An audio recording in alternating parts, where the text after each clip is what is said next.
Bonsoir. Ce soir, c'est Mamie qui raconte l'histoire d'une tasse de thé rafraîchissante. Voletez, petite chauve-souris, voletez, sans cesser de m'étonner. Au-dessus du monde vous volez, aussi belle qu'un plateau à thé. En entendant cette petite chanson, Alice tourna le regard en direction du grand arbre dont les feuilles avaient la curieuse forme de gants.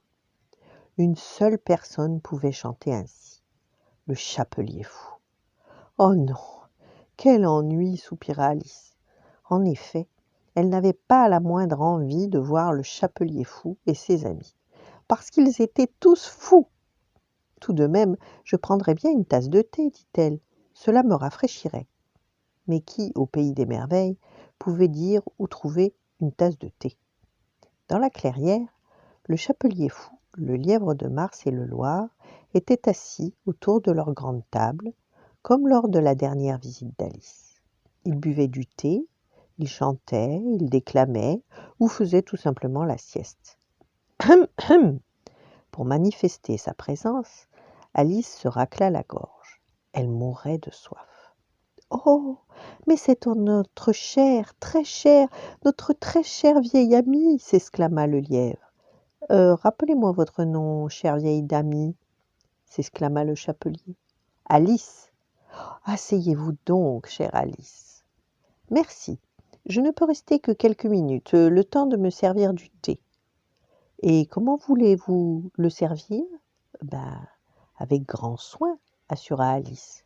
« C'est très bien, mais c'est mal aussi. »« Mal ?» s'étonna Alice. « Parce que nous n'avons pas de thé, » s'emporta le lièvre de Mars.